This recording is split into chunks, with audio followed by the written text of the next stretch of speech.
여러분 안녕하십니까, 김덕희입니다. 반갑습니다.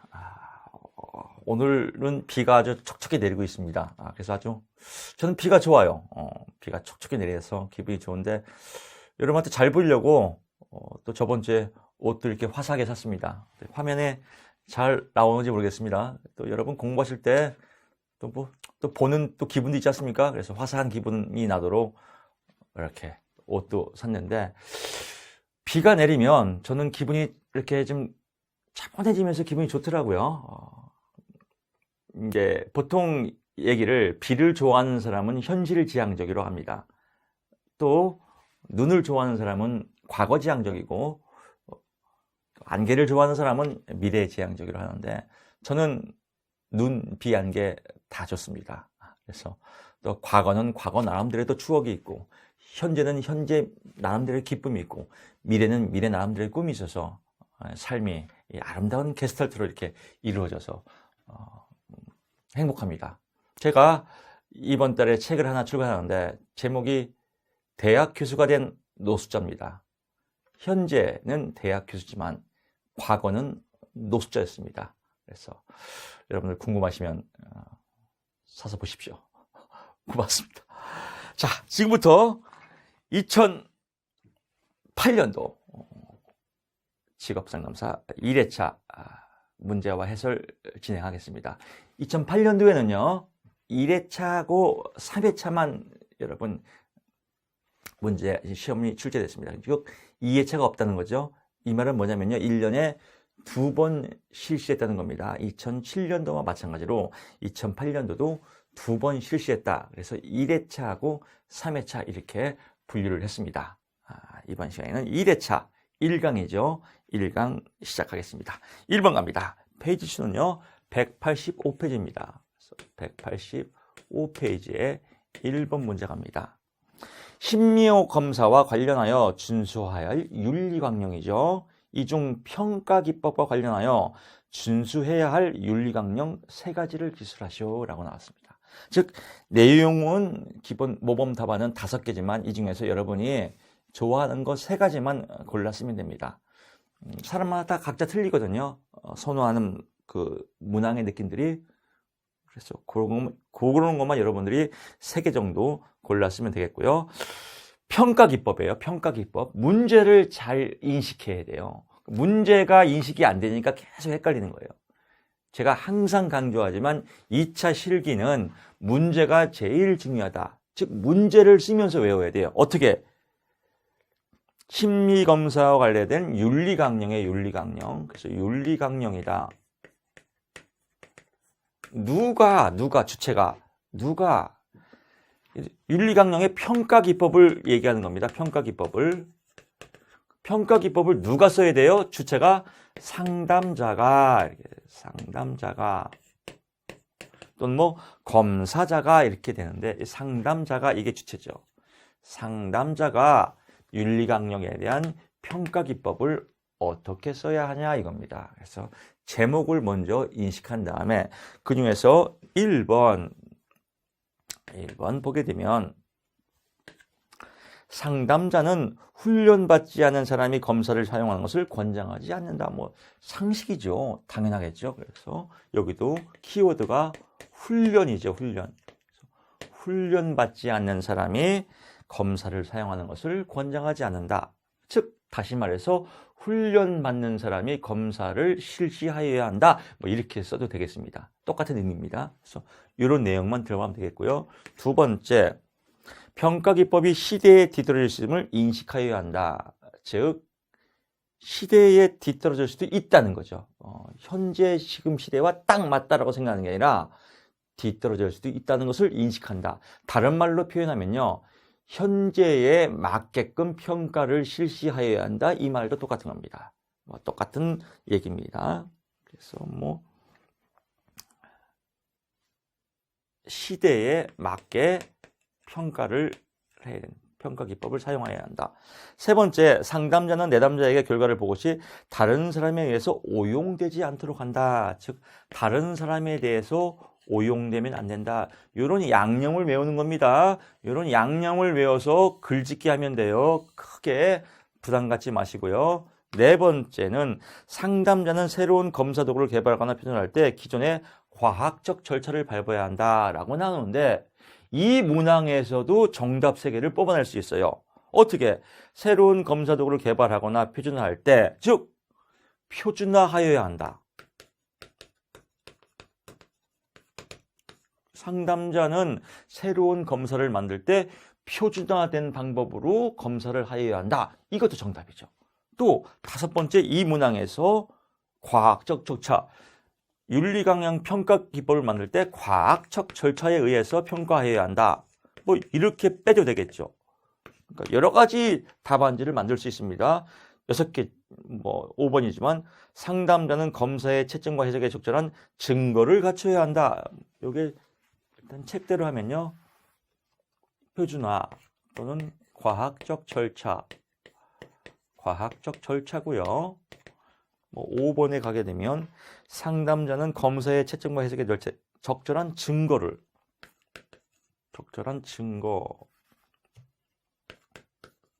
그래서 이 중에서 여러분 분명히 나오면 6개 안 나옵니다. 딱 3개만 나와요. 그러니까 6개를 외울 필요가 없어요. 참고하라고 써놓은 거니까요. 책 그대로 다 외우시면 안 됩니다. 그리고 글자 외우시면 안 돼요. 내용을 이해해야 됩니다. 외우는 건 문제를 외워야 돼요. 윤리강령에 대한 평가 기법, 누가? 상담자가. 이 중에서 저 같으면 얘가 제일 쉬워요. 얘도 쉬워요. 또 얘, 이렇게 저 같으면 3개만 외워요. 나머지 다 버리고. 그래서 1번, 훈련받지 않는 사람이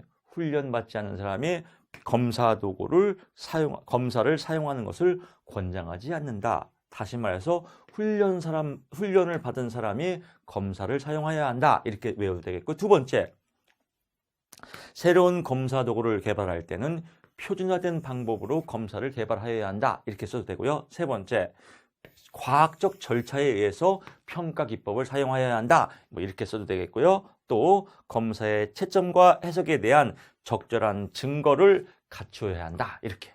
그래서 여러분들 3개 정도. 적절한 증거, 표준화 방법, 과학적 절차, 이렇게. 또 훈련받은 사람.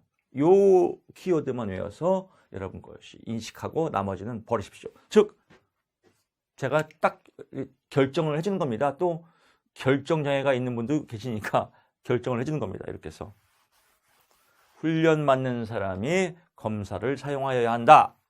또 표준화된 검사 도구를 사용하여야 한다. 또 과학적 절차를 위해서 평가 기법을 사용하여야 한다. 또 채점과 해석에 대해서 적절한 증거를 갖추어야 한다. 이렇게 해서 여러분 1번 문제를 깔끔하게 해석하면 됩니다. 다시 한번 또 잔소리하겠습니다. 평가 기법, 누가? 상담자가 나오면요. 첫째, 훈련받는 사람. 2번째, 과학적 절차. 3번째, 표준화된 방법. 4번째, 서비스로 적절한 증거. 이걸로 소설 쓰자라고 하면 크게 문제가 없을 것 같습니다. 절대로 글자 외우시면 안 됩니다. 내용을 여러분 인식해야 됩니다. 2번 문제 갑니다.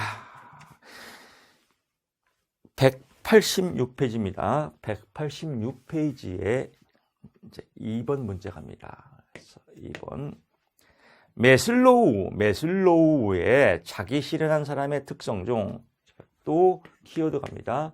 매슬로우, 자기 실현한 사람에 대한 특성 중 자신에 대한 관점과 행동 특성을 기술하시오. 그래서 관점과 행동 특성을 기술하시오. 기술은 간단히 쓰는 겁니다. 자, 보겠습니다. 관점은 자신에 대한 관점이에요. 자신에 대한 관점. 그래서 1번 보게 되면 자신에 대한 관점이란, 매슬로우는요, 인간은 자기 실현의 근본적인 욕구가 있다라고 해요. 욕구. 그래서 매슬로우의 욕구 위계 이론이 있지 않습니까? 제목이 매슬로우의 욕구 위계 이론이다. 그래서 매슬로우의 욕구 이계 이론에 의하면 인간은 자기 실현의 근본적인 욕구가 있고 자기 실현의 맨 마지막에서 여러분 보게 되면 매슬로우의 이쪽으로 좀 쓸까요?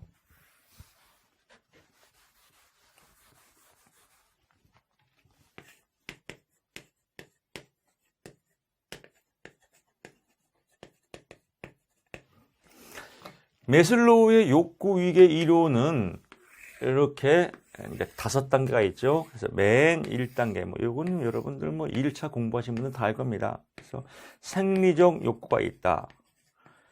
생리적 욕구가 해결이 되면 그 다음에 안전의 욕구가 있다. 안전의 욕구가 있다. 요게 해결이 안 되면 그 다음 단계를 못 올라가는 겁니다. 이 욕구가 해결이 되어 올라가기 때문에 욕구 위계예요. 하나의 욕구가 해결이 되면 그 다음 단계로 올라가고 안전의 욕구가 해결되면 소속과 애정의 욕구가 있다. 그래서 단체에 소속하고 애정을 받고 싶은 욕구가 있다.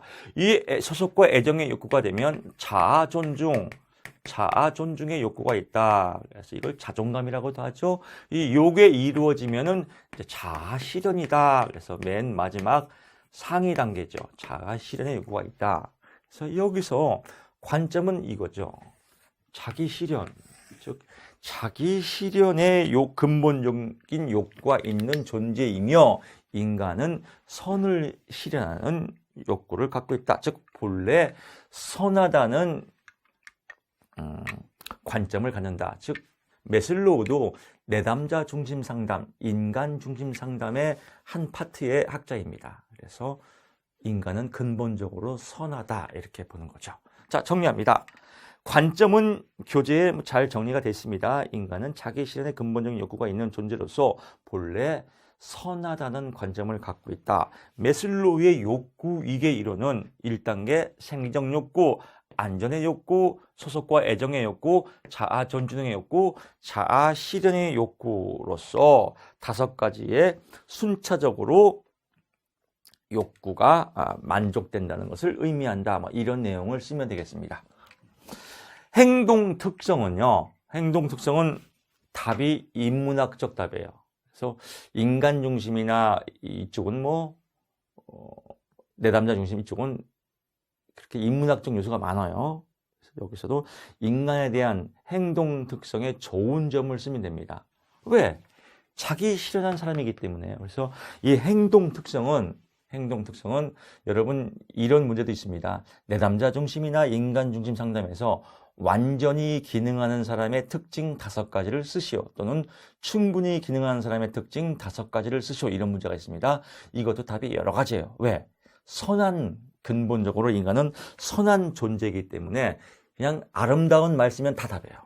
인간은 객관적이다, 능동적이다, 아름답다, 기분 좋은 사람이다, 합리적이다, 이런 웃음이 많은 거다, 이런 좋은 얘기 쓰면 다 답입니다. 그래서 글자 외우지 마시고 인간에 대한 선한 답은 모두가 답이다 라고 생각하시면 됩니다. 행동 특성, 여기도 여러분들 보세요. 현실 중심적이다, 문제 해결 능력이 강하다, 수단과 목적을 구분한다, 개인 생활을 즐긴다, 환경과 문화에 영향을 받지 않는다, 사회적인 압력에 굴하지 않는다, 민주적인 가치를 존중한다, 인간적이다, 아름답다, 객관적이다, 능동적이다, 합리적이다, 긍정적이다, 모두 답입니다. 그래서 좋은 말 쓰면 답이다 라고 생각하시면 됩니다. 이런 문제 나오면 여러분 땡 잡았습니다. 아주 인문학적으로 아름다운 소설 쓰면 됩니다. 3번 문제 갑니다.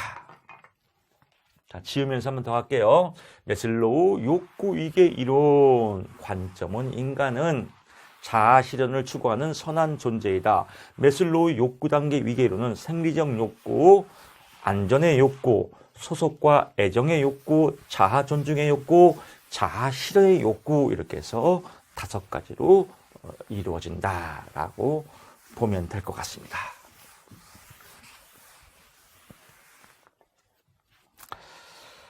자, 3번 문제 갑니다. 한국 표준산업분류의 분류기준 3가지를 쓰시오. 아주 이거 직업정보론에서 아주 잘 나오는 문제죠. 페이지 187페이지입니다. 187페이지에 3번 문제 한국 표준산업분류의 분류기준. 자, 여러분 잘 기억하세요. 한국 표준 산업분류예요. 한국표준산업분류. 이 제목은 저와 같이 써서 외워야 돼요. 흡수가 돼야 돼요. 공부 몸으로 하는 겁니다. 몸으로 쫙쫙 흡수가 돼야 돼요. 제목을 먼저 인식해야 돼요. 제가 오프라인에서 계속 잔소리하는 이유가 이겁니다. 2차 공부는요. 제목을 안 외워요. 그리고 키워드는 외워요. 뭐 탐중면, 탐전행 열심히 외워요. 그리고 쓰는 건 또 열심히 쓰면서 외워요. 그거 왜 쓰는지 모르겠어요. 쓰고 키워드를 외우는데 물어보면 제목을 몰라요. 2차는 하나만 해요. 제목을 인식하고 그 다음에 키워드를 외워서 매칭시키고 쓰는 건 그냥 내 맘대로 쓰는 겁니다. 자유롭게. 즉 내 맘대로 쓰기 위해서는 뭔가 양념이 있어야죠. 그 양념을 배우는 게 실기 특강입니다. 실기 공부입니다. 그래서 실기는요. 타당도로 공부하는 거예요. 타당도는 맞냐 안 맞냐 이거예요. 타당도는. 즉 답안지가 이 문제와 맞냐 안 맞냐 어느 정도로 정말 잘 썼냐를 보는 게 아니에요. 신뢰도는 일치하냐 안 일치하냐라고 보는 거죠. 신뢰도는 일치하냐. 즉 1차 시험은 신뢰도예요. 1번의 답은 1번의 답은 4번이다. 그러면 얘하고 맞아야 돼요. 그래서 채점도 1번의 답이 4이 맞아서 일치해야 정답이에요. 근데 2차 실기시험은요. 1번의 답은 채점자에 따라서 주관적 판단이에요. 이걸 보고 채점자가 신뢰도로 가지 않습니까? 그래서 기준치가 맞냐 안 맞냐면 보면 돼요. 이 글자와 일치하냐를 보는 게 아니기 때문에 여러분 쓰는 거는 자유롭게 써서 자유롭게 쓰세요. 양념만 몇 개 외워서 그냥 버무리면 됩니다. 여러분 제가 정말로 감히 말씀드립니다. 여러분 저 만난 거 정말 행운입니다. 축복입니다. 쉽고 간결하고 재밌게 여러분 실기 공부하십시오. 어렵지 않습니다. 어렵지 않습니다. 저의 장점은 패스트로 가장 쉬운 길로 안내하는 안내자입니다. 서울에서 부산까지 가는 길이 있는데 서울에서 부산까지 가는 목적지가 분명해요. 그러면 가장 빠른 길로 가는 게 현명한 사람입니다. 걸어서 간다, 자전거로 간다, 다 쓸데없는 겁니다. 그래서 가장 빠른 길을 제가 안내할 겁니다. 한국표준산업분류의 분류기준이에요. 분류기준 3가지. 얘를 외워야 돼, 얘를요. 왜? 한국표준산업분류의 결정방법 3가지도 있거든요. 예를 들면 또 시험에 문제 풀이 하다 보면 나오겠지만 계절에 따라 산업을 달리하는 경우에는 이건 결정방법. 얘는 분류기준. 그래서 산투생이다. 산출물의 특성, 투인물의 특성, 생산활동의 일반적인 결합 형태, 산투생이다. 책에는 투인물의 특성의 원재료, 생산공정, 생산기술의 시설 이렇게 써 있는데 이거는 쓸 필요가 없습니다. 여러분, 그래서 외울 필요가 없습니다. 요것만 쓰면 정답이에요. 그래서 산투생. 또 불안한 사람은 혹시 모르니까 외워서 써야지. 쓰지 마십시오. 책에 그러면 교수님 왜 썼어요? 좀 있어 보이려고 썼어요. 그러니까 외우지 마세요.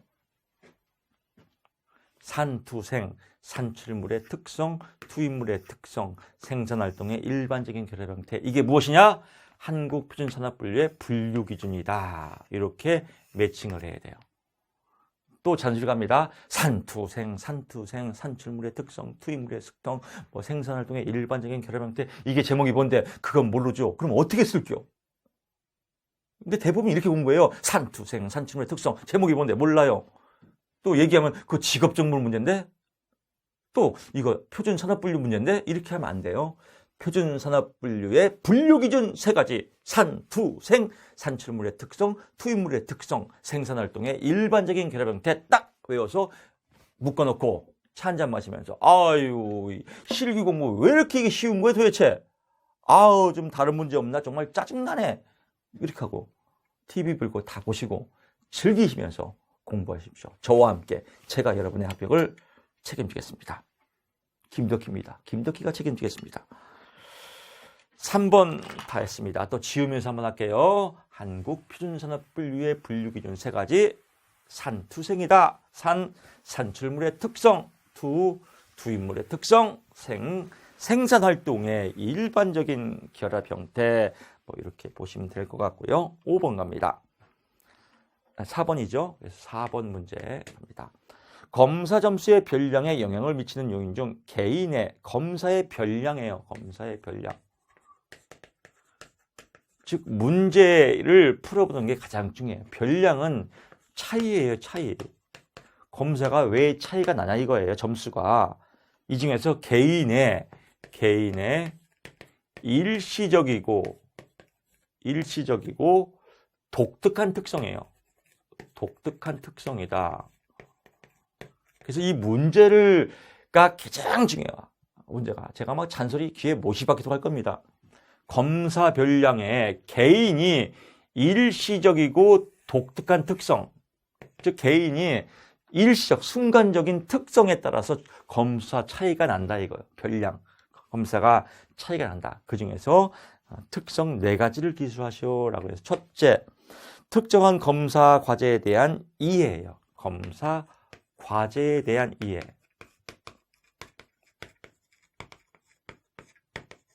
자, 직업상담사 시험은 국가 자격증이에요. 그리고 공무원 시험에서 25점 가점을 줘요. 야, 이 시험 정말 중요한 시험이구나. 나 꼭 붙고 싶어. 라는 검사 과제에 대한 이해가 투철하면 검사 점수가 잘 나온다 이겁니다. 즉 검사의 별량은 여러분 부름의 기대 이론하고도 매치가 되는 거예요. 즉 기대가 긍정적 유인가면 점수가 좋아진다. 이런 거죠. 검사 과제에 대한 이해가 빠르거나 높은 사람이 점수가 잘 나오겠죠.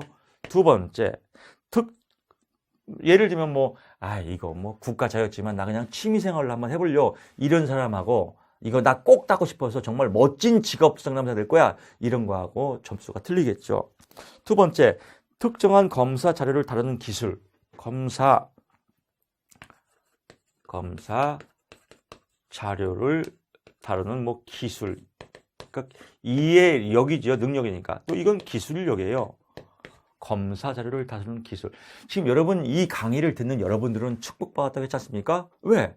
쉽고 간결하게 제가 안내하지 않습니까? 이런 강의를 듣는 사람하고 도서관에서 책 글자 잘 외우는 사람하고는 점수가 차이가 팍 납니다. 여러분들은 즐기면서 간결하게 공부하지만 보통 서점에 가보세요. 엄청난 양을 외워요.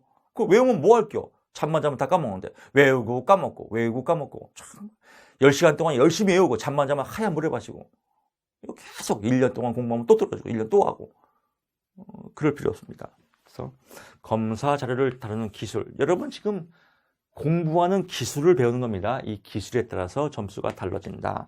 3번째, 검사 기능의 연습 정도. 검사 기능. 검사 기능을 연습하는 거예요. 즉 이런 쉬운 모범답안을 누가 더 많이 연습하냐, 그래서 내 것으로 만드냐 이런 거에 따라서 검사의 차이가 난다는 거죠. 여러분 연습할 거 아니겠습니까? 검사 별량, 검사가 차이 나는 개인의 일시적이고 독특한 거. 1번 검사에 대한 이해력. 또 여러분 만약에 시험 보다가 진짜 이해가 안 됐어요. 이게 안 나왔어. 가외변이라고 하죠. 너무 긴장해서. 그럴 때는요, 그냥 묶어서 검사에 대한 이해력에 따라서 검사의 별량이 차이가 난다. 검사에 대한 기술력에 따라서 검사 별량이 차이 난다. 검사에 대한 연습 정도에 따라서 검사 별량이 차이 난다. 이렇게 써도 돼요. 그러니까 너무 이 글자에 연연하지 마십시오. 글자는 그냥 글자에 대한 강박관념을 가지 마세요. 요게 키워드, 이해력, 기술력, 연습력 이런 말만 들어가면 돼요. 특정 검사에 대한 일시적인 마음 자세. 검사에 대한 일시적 마음 자세. 이것도 얘하고 비슷하겠죠. 예를 들면은 나 이번 시험 자신 없어. 그냥 이번 시험은 틀릴 거야.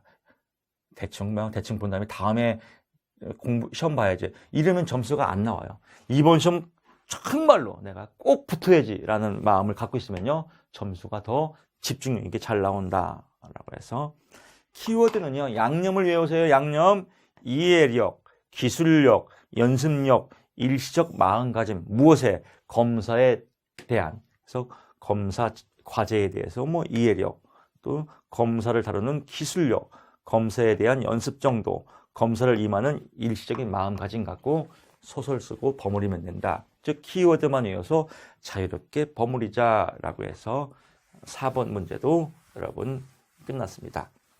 이렇게 저와 함께 호흡하면 이 강의만 들은 날은 요것만 외우세요.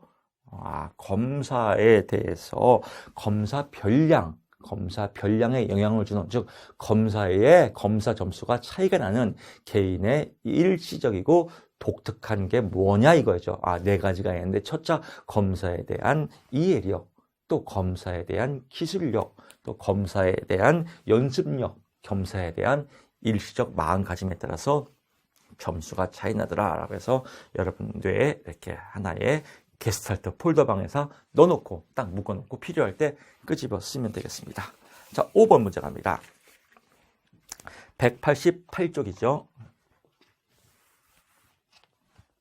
페이지 188쪽에 5번 문제 갑니다. 5번 직업 정보 많이 나오는 문제입니다. 직업으로 인정되지 않는 경우 5가지다. 그럴 경우 5가지만 외우면 돼요. 직업으로 인정되지 않는 활동이에요. 인정되지 않는 활동. 이런 활동은 직업으로 인정되지 않는다. 직업 활동으로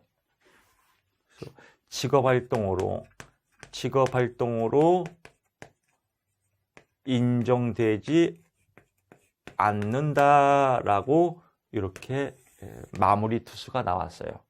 마무리 투수가 나왔으니까 선발 투수가 나와야겠죠. 그래서 1번 키워드 먼저 이연경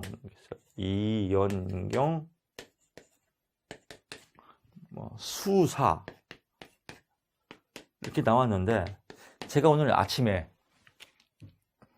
택시를 타고 이제 여기 왔습니다. 스튜디오에 오면서 비는 쫙 내리고 기분이 좋더라고요.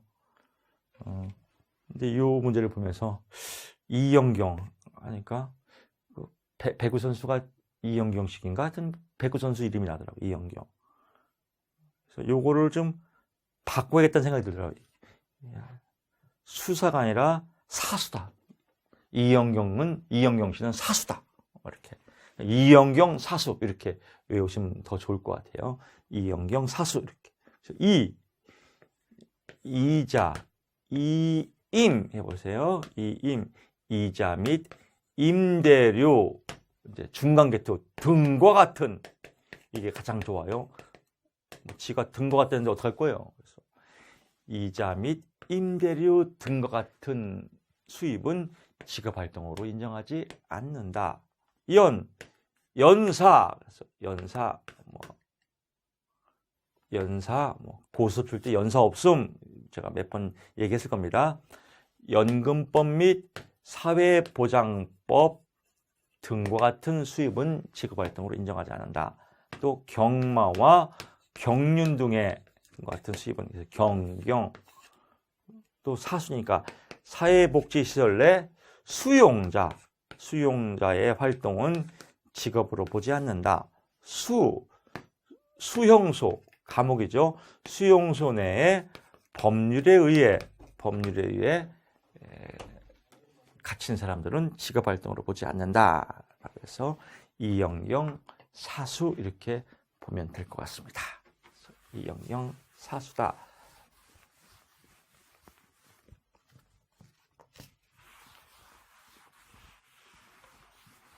글씨가 또 이렇게 잘 지워야 또 화면이 이쁘게 나오죠. 6번 갑니다. 6번. 직업사전의 부가직업 정보 중 정규교육, 숙련기간, 직무기능에 대해서 간단히 설명하시오, 기술하시오라고 해서 정규교육이다라고 나오면 정규교육은 주어를 먼저 빼야겠죠. 정규교육이란 이렇게 해요. 정규교육이란 해당 직무를 수행하는 데 필요한 해당 직무예요. 해당 직무를 수행하는 데 필요한 정규교육 과정을 의미하며 평균 학력을 나타내는 것은 아니다. 이건 뭐 1차에 많이 배웠지 않습니까? 그래서 평균 학력을 나타내는 것은 아니다. 뭐 이렇게 쓰면 될 것 같습니다. 2번 숙련 기간은 뭐 책에 똑같죠. 해당 직업의 직무를 평균적으로 수행하기 위한 필요한 훈련 기간을 말한다. 정규 교육 과정을 이수한 후에 평균적인 수준의 직무 수행에 필요한 평균적인 수준의 숙련 기간을 의미한다. 향상 훈련은 포함하지 않는다. 이렇게 해서 향상 훈련은 포함하지 않는다. 이렇게 보시면 될 것 같고요.